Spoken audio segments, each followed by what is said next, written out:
So today with me, I have Dr. Ann Macy, the Edwards Professor of Finance and the 2021 Professional Service winner in the Paul and Virginia Engler College of Business. So, Ann, thank you for being with me today. Thank you very much. And so, first things first, let's discuss what is important about service and what does service mean to you. So, so I think that service for me means people like to talk about being like a servant leader, and I hate that term because I think that's just pandering.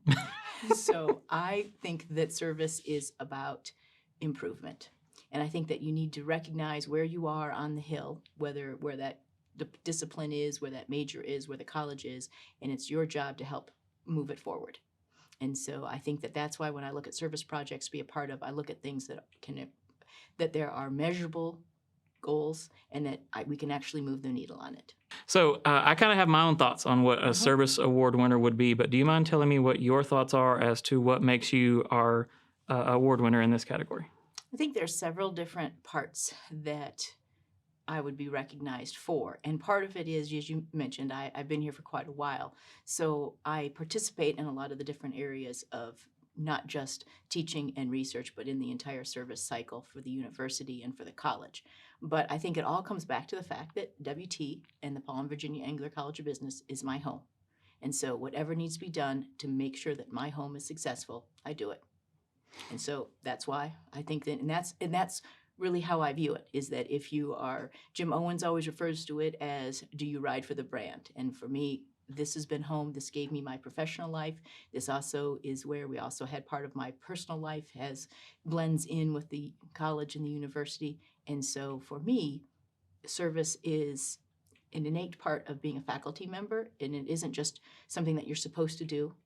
You should want to do it, because if you really love your job and your career and the students and your colleagues, then you want to make the place better, and that means doing service. Definitely. And so it is. It's way more than tick boxes because for you in particular, we wouldn't have enough boxes to tick. Yeah. But some things that are very forward-facing are student organizations. So can you tell me a little bit about those and how you participated?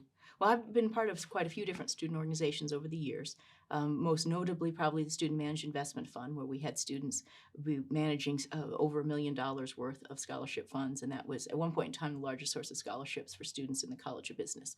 And that was fun because you would take students in September who knew absolutely nothing about stocks, and then by May they're making $100,000 decisions, which is a little bit scary. But if you give them the right parameters, they actually rise to the challenge. And having them make real world decisions, and they understood that it went for scholarships, they themselves might be a scholarship winner, or their friend, or they knew who the scholarship winners were, they made the right decision because they understood how important it was to be correct, or as to be as correct as they could be. So I think that's probably been a really fun student organization to be a part of. The second one would be the Cfa Research Challenge, and I do that with my colleague and friend, Dr. Barbara Wong. And with that one, each fall into the winter, a group of anywhere from 3 to 5 students analyze a stock, and it's picked by the Cfa Research profession out of Dallas-Fort Worth. And that team puts together a 10-page analyst report and with a 20-page appendix. And it's single-spaced, and it has a lot of detail. And so it's only for students who are willing to put in the work, because they put in a huge amount of hours. But they go through the entire CFA level investment process. We go to competition. We've been lucky enough to make it to orals almost every time. And then from that, we've actually made it into the Americas Regionals 3 times. It is so exciting to get to be a part of that. And you get to know those students from, you get to know them not just as students, but they really become very close and become your friend, and, go to weddings. We go to all of those types of things. And I'm on Snapchat with almost every one of them, and I get these random Snapchats about their life, but also about the stock, right? Like whenever anything happens, then they send me a quick snap of like, can you believe what Cinemark did? Because we will forever share that. And that's our contact. So I think that for me, those 2 student organizations are probably the ones I identify with the most and are most identified with me. But I've been a part of many others, and I try to always be supportive of other student organizations, meaning that when Enactus and SIFE before that needed assistance, I always tried to step up and help. Accounting and Finance Association, Econ Club, those types of things. So, but I do think that the 2 that are in finance are the ones I'm most closely identified with, and are the ones that are closest to my heart. I dig that. And so y'all won a university award for CFA a couple of years ago, right? Yes. That's the Silver Buffalo. So Yes. it obviously got attention by the right people for that. Yes, exactly, and that was a great honor to. We won that with the team. We won it twice, and we've had 3 teams go forward, and we were honored twice for that. And that's just outstanding to be able to win that, because for those students, all of the teams really work very hard. So it's hard to say that one team was better than another team, but every now and then you have a team that just for whatever reason the stars align.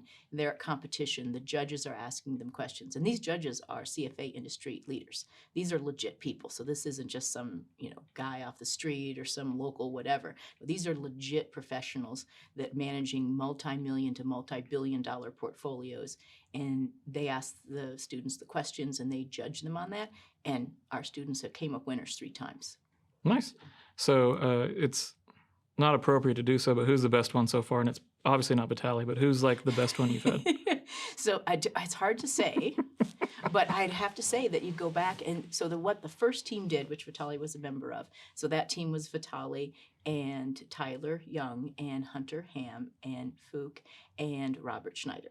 So it was that team of 5. What they did was they proved that we could do it when no one else thought that we could. It had always been won by large schools before then, and we won it. And they won it handily. It wasn't like, oh, we just squeaked by half a point or something like that. They went in and their paper dominated, their oral presentation dominated. We got to the Americas Regional, and every time they presented, they absolutely dominated. And so it was phenomenal. It was absolutely phenomenal. And the only reason that we didn't, when we finally did lose at the meeting at the competition in Atlanta, was one of the judges was against oil and gas, and our industry was oil and gas. And that judge said that she could never vote for what she felt was an environmental polluter, even though this company had actually an excellent environmental record, but still oil and gas. Well, that makes sense. It's good for people's personal biases to hinder something that's not technically tied to that. So. Yes, exactly. By the way, love you, Vitali. So, and I know you wouldn't have an individual favorite, but I can tell you the other 2. Can I mention the other 2? Oh, by all means. Okay. In case they end up deciding to use it. So the first team with Vitali and Tyler and Robert and Hunter and Fook, that one proved we could do it. The next time we won, that was the team that proved they took everything that we had learned from those prior years and they just improved on it. And so everything was just a little bit better. It was just a much more polished team. And we walked in and we actually had a reputation. And so the other teams were like, oh, here comes West Texas. And I was like, and I couldn't decide if they were like teasing us or being rude, because these are like East Coast teams who are very arrogant. And they were intimidated by us. And that was a fantastic feeling. And then that team just stood up and just did a fantastic job. And that team is Stefan Schlabs, Kelsey Pruitt, Niall Pratt, and Joel Klein. The third team, which is Corey Orthegren and Brian Modisette and Alexis Hex. That was this team that was not expected to win at all. That was the underdog team. And actually, when we got the lineup of the judges in San Antonio, my thought was, oh, if last year's team had that list of judges, we'd just nail it.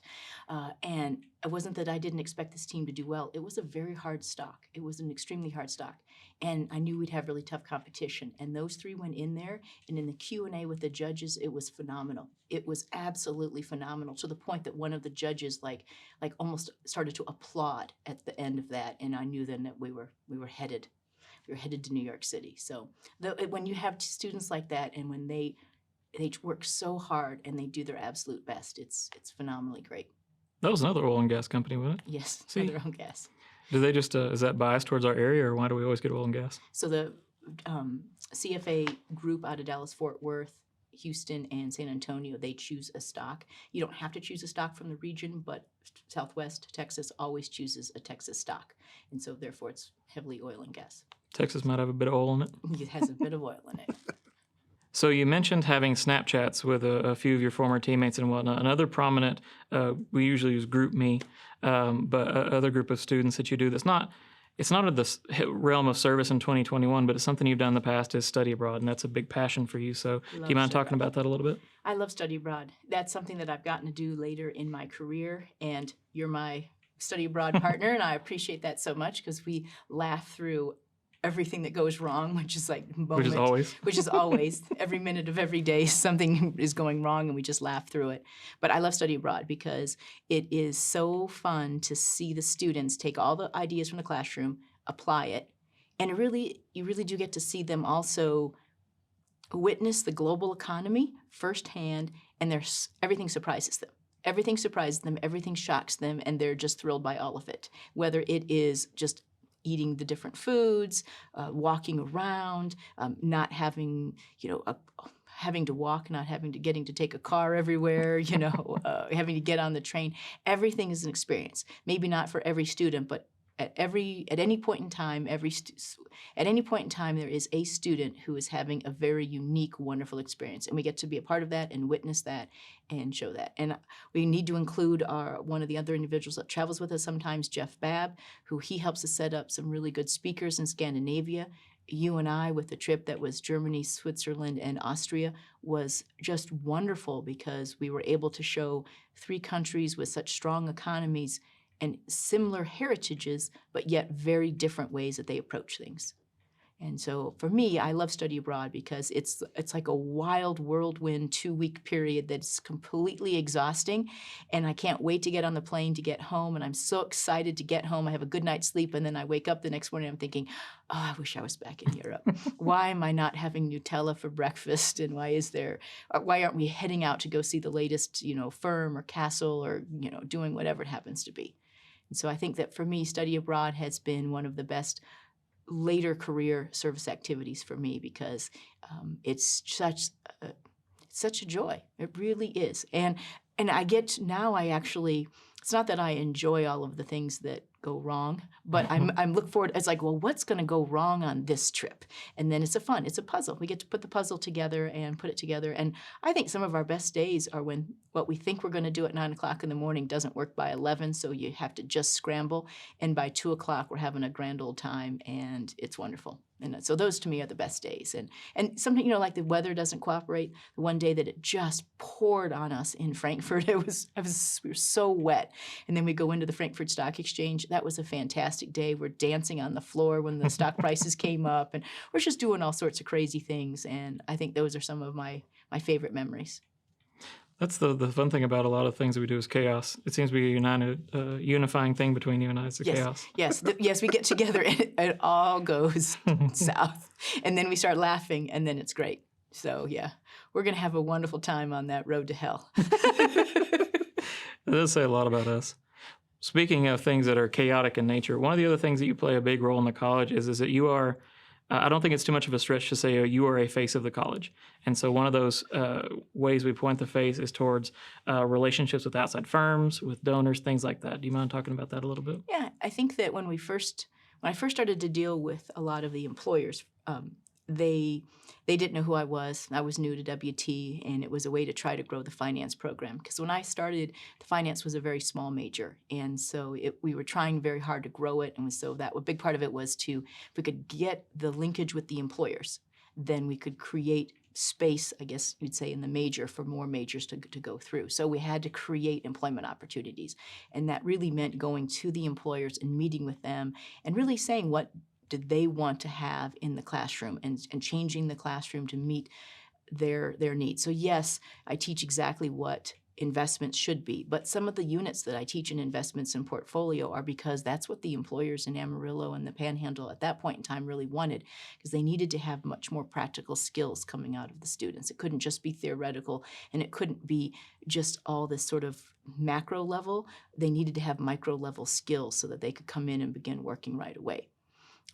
Once I began to place students in all the different businesses in the Panhandle, all of the banks and the brokerage houses and things like that, those students have been wonderful alumni because they come back and they say, okay, I want another one. And usually what they mean is they want themselves again. So I try to find a current student that reminds me of what they were like as the student. So you'll find that a student that was a really strong athletic background and therefore has a different view of risk and return than other students. In other words, they can actually handle quite a bit of risk because they're used to losing, they can shake it off, and they're ready for the next game.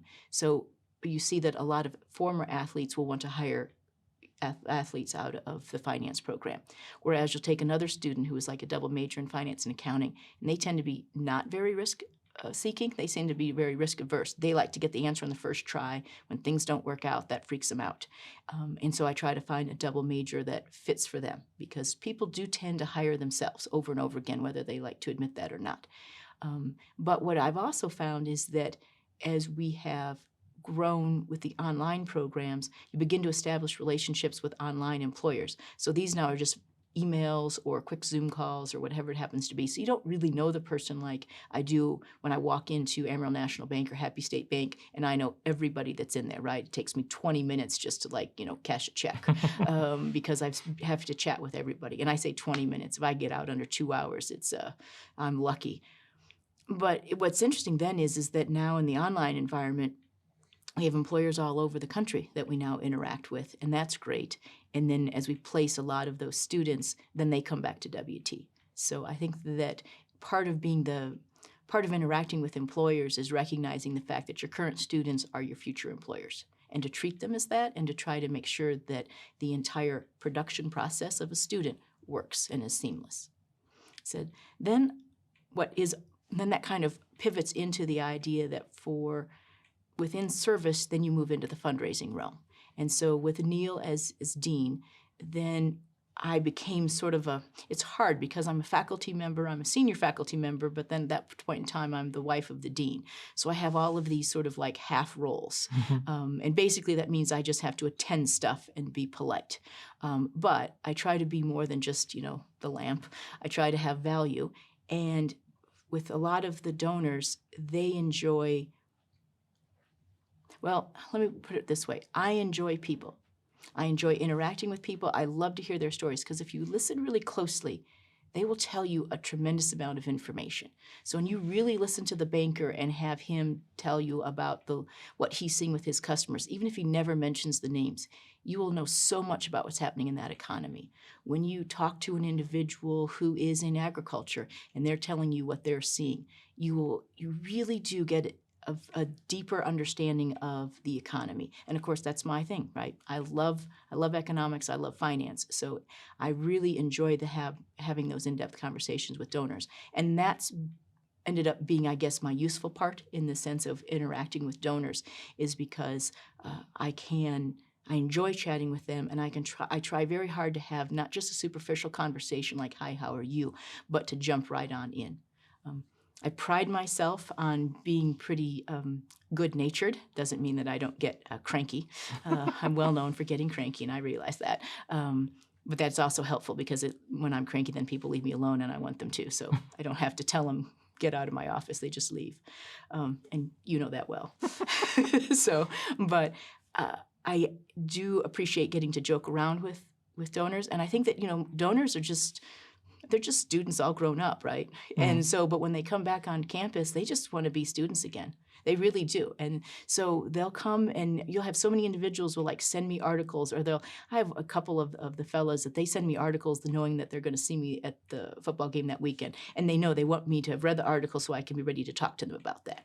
And then we have to do a little mini lecture or something along those lines. And I always feel like, should I give you an assignment or something? Because I also think they're getting even because they're giving me an assignment when I gave them so many assignments. But I do think that that's been a helpful part, not just to the college, but to the university, is that when you view individuals as each person is very important, whether they're a brand new student, a graduate student, an alum, an employer, a donor, or just a person in the community, if you value each one of them as very, very important, and you really stop and try to hear their story, you can connect with them, and you can connect them back to the university, the college, the department, discipline of finance. So I feel that was not something I was always good at doing, but I learned to do it, and I enjoy doing it. So you mentioned your office, and you are, it's almost like you're a hoarder of people too. I'm a hoarder of everything. I am. I can't throw anything away. I'm a hoarder of people. I'm a hoarder of stuff. I had a student actually just last week, a former student, I say that. She's been out a decade, and she said, "You don't still happen to have my paper, do you?" And I was like, "Oh, it's been a decade." And of course I had it, and it took me just 30 seconds to find it. I was like, but what pleased me is that she was so proud of that paper, that here it had been a decade, and she wanted to show that to an individual. And she was looking for a promotion within the firm, and she wanted to show what she could do. And so she thought of my paper. A decade later, she thought of that paper, and that means a lot to me. That's really cool. Yeah. I still remember whenever my publisher crashed whenever I was doing the CFA thing, or excuse me, the Smith thing. Yeah. That was a great day for me. Yeah. Having to restart it from the very base.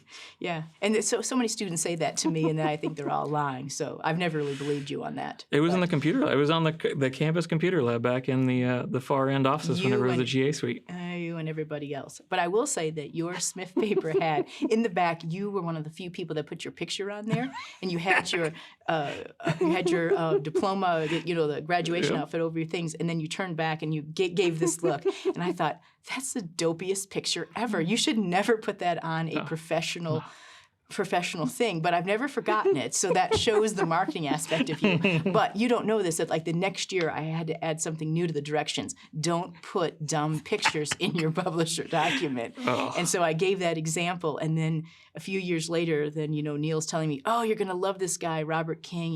He's gonna get this master's degree. He's gonna go do a PhD." And all I could think of is, "You're the guy." And I'm thinking, no. And then you turned out to be wonderful. Oh, now you're just buttering me up. But there was also a quote there. Do you remember the quote? No, I couldn't get past the picture.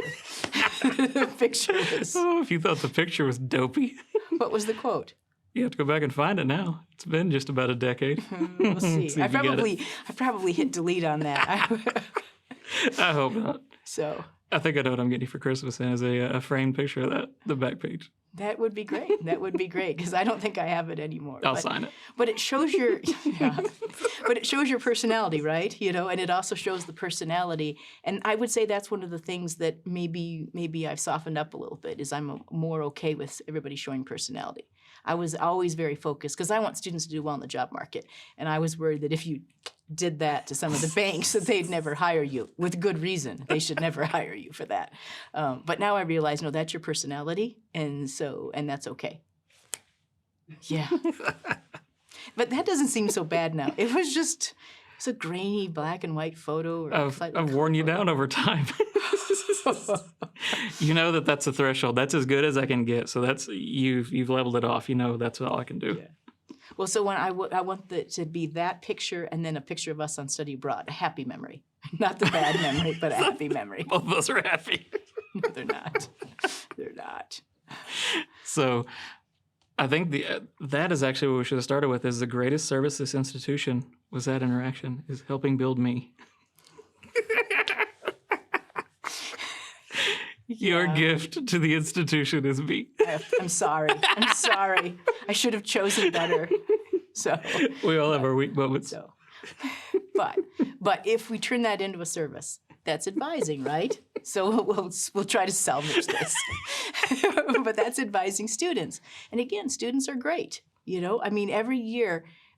So I've gotten older, but the students stay the same, right? So you still have that 20-year-old student that still walks in to your class in August and knows nothing about finance. And when they leave, they can make their own 401k. That's a great feeling. I love that. And they ask great questions, and they keep you young, because they're always like, "Oh, you should do this or you should do that." And I'm like, I don't really know what that is, so I make a mental note, and then I go back and I have to look it up, of course, and see what it is. But it's a great feeling. It is a great feeling to know that there's individuals who you help them on their path. So that's a great feeling. It's also horrifying, because so I'll do Parade of Homes. I'll never forget this, Mountain River Falls, with the students, showing them Parade of Homes. And I'm outside on the outdoor patio, and I'm chatting with an individual. And all of a sudden, this voice comes from the upper balcony and says, "That has to be Dr. Macy." And I was like, "What?" And I looked up, and there it was. It was Curtis, a student of mine from probably 20 years ago. And he goes, "I know that voice anywhere." And I was like, "Is that a compliment or not?" And he was like, and he had to think about it. And he says, "Well, I want you to meet my wife." And I'm like, okay, so I'm taking it as a compliment. But it's a pretty distinctive voice, I guess, that. Is that a good or bad thing? Yes. Both. It's both. So, but I do. I think that's that's the best part about service is that if you do it well and you really care about it, it's very rewarding, and it's one of the reasons why it frustrates me that when we are evaluated as faculty, it's always like, oh, it's only 10% or 20%, and everyone's always trying to eliminate service. But that's really some of the best part of the job, because if you really love service, then that means you love your job, you love the college, you love the university, you love your students, you love your colleagues, and you do. And so it goes back to that horrible term of servant leader, but it really does mean that you're leading by giving back. And so that's, I guess for myself, that's how I frame it. I try to make sure that everything that I choose to do has value and reason. I try to do it to the best of my ability, and my whole goal is to move everybody forward and fully admit I'm on that train too. So as the train moves forward, I get to be on the train. Nice. So with the annual evaluation in mind, we usually think about things in service to your university, to the college, et cetera, but there's also service to the profession. Yes. And so one of the big things that you also do is you are the editor of Southwest Economic Review, or SWR colloquially. Can you tell us a little bit about that and what the role is? And Yeah, so I'm the editor of the journal, and so it's associated with the Southwestern Society of Economists, but it's open to anyone in the world. And we publish economic papers, and they don't have to just be about Southwestern topics. Many of them tend to be regional topics. And what you find in academics is that many of the journals they like to have, I would say, almost a caste system where they prefer to only publish from certain different groups of people. And the Southwestern Economic Review, which fits very much with the Southwestern view and the whole mentality of the Southwest, which is very much of a freedom sense, is that we are willing to publish anyone who has a good topic and an interest and wants to be supportive. And so it's a lot of effort to go ahead and to do that, because you have a lot of articles to go through. You have to find reviewers. You need to help individuals revise to consistently improve that. And so it's a lot of work, but in the end, you have a journal that you're immensely proud of. And for the people that are published in that journal, that's one of their publications for tenure or for post-tenure or whatever it happens to be. And so you get to be part of their journey as well. So it's a lot of work. I always say that I give birth to that journal once a year, because that's what it feels like to me, because there's a lot of pain right up at the end, and then it comes out and you're like, doesn't matter anymore, because there is that edition and it's ready to go and everybody's happy. So who cared that there was a lot of screaming and crying 2 weeks before. So, and a shout out to Emily Gross, who is now Emily Confer. She is the former student of mine who does the graphic design, and I couldn't do it without her. So thank you, Emily. Speaking of people who are kind of like, hi, Emily. So we've talked about it. Service as its own entity. Yes. Service how it goes into teaching, and service how it goes into research. So is there anything else you want to have as a closing thought on what service, what you see as it going forward? What is it? Anything you'd like to change, or you like to add to your portfolio of what you do? Or I want to do more study abroad. That's what I want to do. I want to go all over the world. That's what I love to do. I think that if I could do one thing, and I've been trying to do it, but I don't think that I've been successful yet, is I would like to instill in the next generation of faculty a love of service and a feeling of appreciation for service and for what I consider to be the service cycle. And so if you look at the College of Business, in the end, enrollment is what matters, right? So we need to have enrollment, and part of enrollment is our ranking, it is accreditation, and it is the money to do all of it, right? And so when we look at our service, I think that we should look at how the service is impacting accreditation, or how is our service impacting our rankings, or maybe how it is impacting fundraising, employment. And so I wish that faculty, instead of feeling like, oh, I'm serving on a committee, I wish they viewed it as, I am part of the service cycle, and that's one of the wheels of the College of Business that's pushing us forward and giving us these incredibly high rankings from U.S. News and World Report, Princeton Review, Financial Times, all of these things, all of these different rankings with the AACSB accreditation. I wish that I could encourage more people to understand that value. So that's, I think for myself, that's one of the projects, is I'm trying to instill in the next group their love of service. Well, you could always just call them out and instill fear. That is one way to motivate. That's hasn't been completely ruled out yet. Has it not crossed my mind? But I think that if each of the aspects of service involve different groups of people, right? So some of it is with students, some of it is with employers, some is with donors, some of it is with colleagues at different universities like the Journal and things. And so these are, again, different groups of people to interact with. And I like the fact that I can go anywhere in the country and I know somebody. I've got a former student that's there. I've got someone that I've worked with the Journal that's there. I like the fact that we can go anywhere in the world and we have people waiting at the airport to see us because they're so excited to see us, or the train station, whatever the case may be. I think that's great. And I wish I could show that to all the other faculty to get them to realize that, you have chosen a wonderful career. Just make sure you realize it and take full advantage of it. I dig it. All right, I have one last one because I just thought of it. What's your favorite memory at WT? And it's kind of tied to this, but not exactly tied to it. My favorite memory? Yeah, like what's the thing if someone says like WT, what's the memory that pops in your head? I don't know if I can come up with a favorite. I have lots of ones that are kind of stick out. I'm going to rephrase that. I'm not going to answer your question, so I'm going to ignore that. I'm going to give you a first memory because that memory doesn't match what WT or the College of Business is anymore. Okay. So Neil and I are at Tech.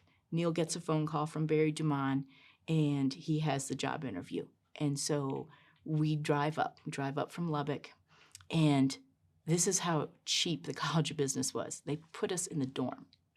So we're over in Cross Hall in the dorm room, sharing a bathroom with some other guy that was just there. And we're each on these little twin beds, and it's just crazy. And we went to eat at a restaurant in Canyon that doesn't even exist anymore, and it was so low key, but everybody got along. I walked through the college, and everybody was chatting with each other and laughing. And Barry had turned to some people, and he said, "Well, this might be our new economist. Who wants to go to lunch?" And everybody stood up and went with us. And I mean, yes, they were getting a free meal, but they all came. And we all went to Dos Caballeros and sat there, and I sat next to Pat Kelso, who's passed on, and just had a great lunch. And I remember then Neil and I were driving back to Lubbock, and he said, "I think this is the right place for us." And I said, "Yeah, I think this is where we can do our life." Nice. We never left. So I don't know if that's my favorite memory, but I think back to that a lot. That's cool. Yeah. I think that's a great place to stop. So thank you for being here with us today, and congratulations on your award. And I'm sure we'll be interviewing you again in a few more months again. It's not like these are unfamiliar to you. Well, I don't know. I think I think it's time for other people to get to win, and I've had my turn, and I understand that. And so one of the things you have to do is you have to learn what each stage of your career is like. And so I understand that I'm at a new stage, so I've got to pass the torch. Some of it I have a death grip on, and I'm not quite passing it, but others I willingly pass. So well, everybody step up, because you got to compete. And I apologize. If I had failed him out, maybe he wouldn't have gone on. We wouldn't be burdened with this now. That'd be Jeffrey Bezos. No, you wouldn't. No, the Jeffrey Bezos in like Oakland or somewhere who's like very unsuccessful. Would you like to hear my favorite WT memory? Okay. Because you're a part of it. So this was back in, would have been 2011, when we were doing some sort of a banquet over in the Alumni Banquet Hall. And Neil was giving a speech, and there's all kinds of donors and stuff like that. And the reason I remember it has to be one of those two dates is because never got an outstanding graduate award at MBA or MSFE, but I was still there. And so this was the year whenever Seth Holscher and Wes Frisky won it. So this was when I was in MSFE. And so we're sitting there, we're listening to Neil talk, and he's talking about things, and those big, those 20-foot doors open up, and you, Jim, and a very small Hannah walk in, and she just yells, "Daddy!" at the top of her lungs. And, everybody turns their head and looks over at her. And he, stops the presentation, he picks her up, and he walks back over, and he starts continuing on, and all the crowd is like, "Oh, blah, blah, blah." And I was like, "Oh, that's super cool," because he was just like, no more business, kiddo, and then jump back into it. And I was like, that's pretty legit. It is. Well, and I told you when we were doing our will, people, we have to okay, who gets Hannah? and my statement's always been, I want the College of Business to have Hannah. I said that's who I trust the most. I said, the accountants can handle her taxes. She'll be fine. I said, finance faculty, along with the Dr. Abdlat, that's investments. Marketing and personality, you guys handle it. CIS is in charge of modems, routers, and getting her, programming skills. And so, yeah. So just clean out the dean suite and put her a little cot. Exactly. You all have custody except Eric. Because we want her to turn out okay. Well, he's probably a good dad. He's a fun dad. I would say that. So I know he's a good dad. But no, I remember that. That was fun. And, everyone was so kind to us. When we got Hannah, we were able to adopt her. Everyone was so kind. I just remember so many little instances where people stopped to help or say something or coming out. But, yeah. So I can say that. So there's mine. Because this is all about me. No, I like that story. I have lots of them, right? People don't realize that the night before our first AACSB visit, I'm at home. Neil comes home, picks me up, drives me back up to WT, and says, we got to clean the bathroom. So I cleaned the urinals on the second floor the night before AACSB, which is the only time I've ever cleaned urinals, and I hope I never have to clein urinals again. We have an AACSB visit coming up, so yes, and expect I'm a call. They were clean. I know how to clean. Hey, Dr. Macy, remember whenever you said you were a good service provider? We have some toilets. Yes, well, we did. See you in an hour. We cleaned all the bathrooms, and Neil was dusting everything. Since he's tall, he was dusting, and I was cleaning. You could have got a step stool. He just wanted you to do that part. I don't know where the step stools are. I don't have the... They were hidden, so you had to clean the urinals. So thank you, Dr. Macy, for joining us today, and thank you for watching. We have more interviews like this with our COB newsletter, and you can find more videos like this on our social media pages and our website.